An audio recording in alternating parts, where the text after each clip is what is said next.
Hey you guys, welcome to I Cook and Paint. Thank you so much for tuning in. Today, I'm going to show you how to make American cheese. And what I mean by American cheese is processed cheese. You know, like the one you get from the store that's usually individually wrapped in plastic, or in other words, the same material most people think the cheese itself is made of.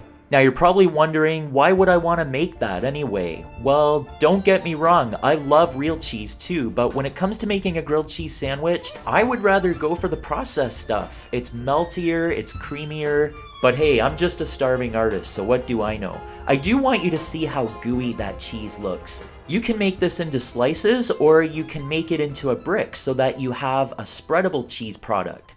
I know a lot of you cheese snobs are probably hating me right now, but I love processed cheese. I love spreading it on crackers and on toast. I just don't like the fact that I can't pronounce half the ingredients in it.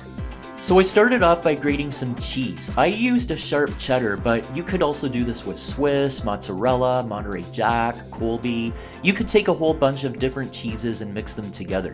So you take your grated cheese and you add it to a food processor and you pulse it a few times until the cheese breaks down and gets kind of crumbly. Next, we need to bloom some gelatin. So here I have 2 tablespoons of cold milk, and I'm going to add in a teaspoon of gelatin powder and just mix that together really well.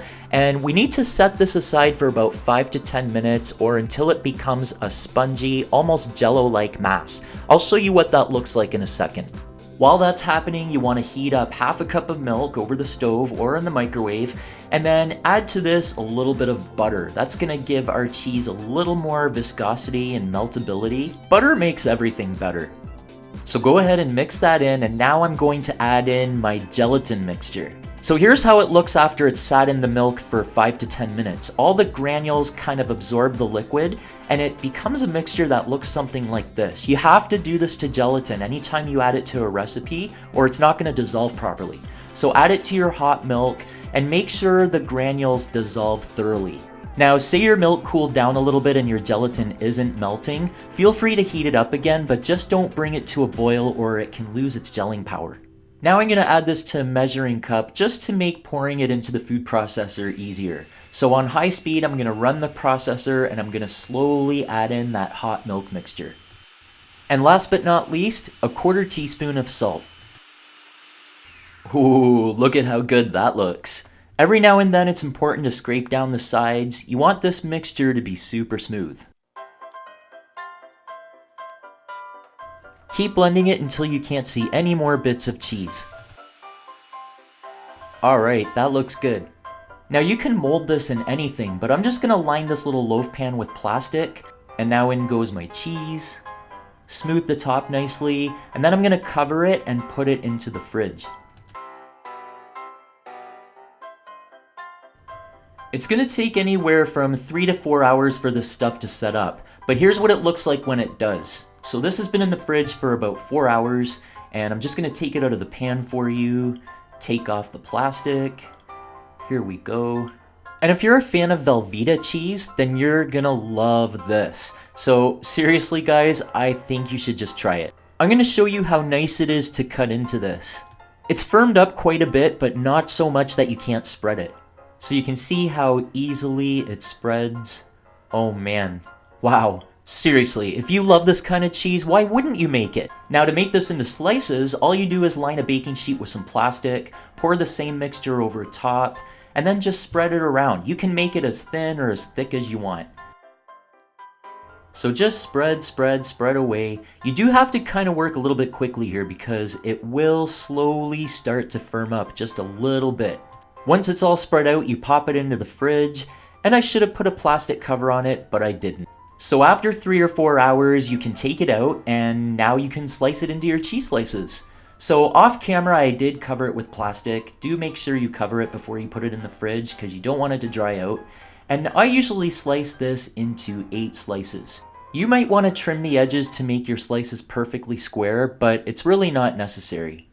Now you just take them, and oh, I broke the first piece. Don't they say the first slice is always the dud? I don't know. Now to store these, you have to put squares of wax paper or parchment paper in between each slice or they're gonna stick together. And there you have your cheese slices. So now we're going to make a grilled cheese sandwich using this cheese. So I'm gonna slice some sourdough bread, and oh, did you see that? I don't know what I was thinking. Sometimes when I make these videos, I don't pay attention to my surroundings, and I tend to slaughter things.